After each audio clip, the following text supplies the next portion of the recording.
We now come to a minute of silence to contemplate and pray for those lost and hurt by abortion. And we want to renew our commitment to saving unborn lives. Now I'm going to deliver a bit of bad news about the state here in WA. Abortions are now officially at least 1 in 3 Australian deaths. Since the Australia-wide estimate put the figure at above 70,000 abortions across Australia. This past year, the ABS recorded 140,000 official deaths. We add another 70,000 because of abortion. Every day, around 24 West Aussie babies are killed in the womb. 24 every day. Every week, there are 2 late-term abortions post 20 weeks. This has doubled since recent years. In Australia, about 1 in 5 pregnancies are violently cut short through abortion. 1 in 5. So you likely know somebody, or somebody that you know knows somebody who has been through an abortion.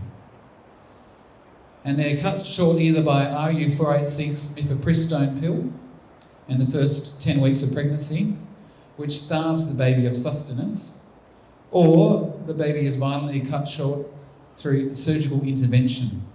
During COVID, our governments told us that they wanted to save lives. Yet mifepristone, RU486, has been distributed via remote consultations. Remote, via the internet, a woman can access mifepristone. All over Australia, which carries grave risks of misdiagnosis. And this was funded through expanded Medicare funding. In 2020, this past year, the official statistics obtained via the Health Minister, the RU486 pill accounted for 2,900 of the 7,947 abortions. It's a tremendous statistic. It's up from less than 3 RU486 abortions as recently as 2009. As a nation, we must reverse this course that is crushing our citizens, but it's crushing our future as well. We've descended from a peak of 3 children per childbearing woman in Australia, that was back in the 1960s, to now we're at a record low of 1.7 children per childbearing age woman. We are headed for a demographic winter, a rapidly aging population, unless our nation's culture and laws embraces and protects unborn children again. We are on a trajectory to meet China and Italy, who are now at a low of 1.3 births per childbearing age woman. We need at least 2.1, so they're at a trajectory of half what they need to be. China just recently went to 3 children, official policy of 3 children per family, and they're now in a cultural shift that they need to face. There is some hope on the horizon that as a percentage of all births, abortions are holding steady. Dwight will speak on this later. Now, Marika. So friends, I think we can appreciate that this isn't merely a Christian or conservative issue. Let's be clear. Post-abortion trauma is devastating and real. It has no celebrity spokeswoman, no champion. Hundreds of thousands of women are suffering in silence daily.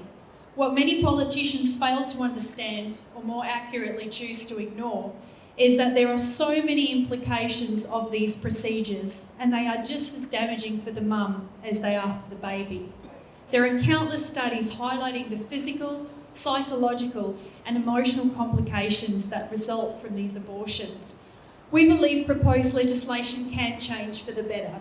As churches, leaders and organisations, we must continue to equip and inform those around us. Please don't stick your head in the sand and then be outraged when damaging legislation passes through this Parliament. The time is now. It is up to all of us to let MPs know that there are many in their constituencies who value life and freedom and people who are deeply concerned about the plight of the voiceless. So friends, members of Parliament, church leaders and pastors, not only do we reach out to those considering abortions, but we must also reach out to those who have had them.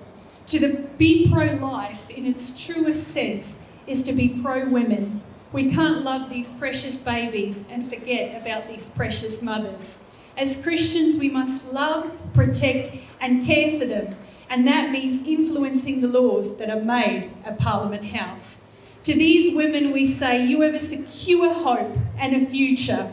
To these women we say, the doors of our churches and organisations are wide open. We do not reject or judge. We want to welcome you to a place of peace, a place of healing and a place of love.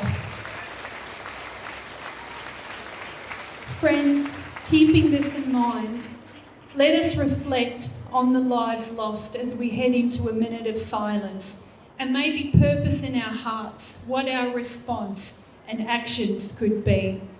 So if we can please start that minute of silence as we reflect, that'll be great.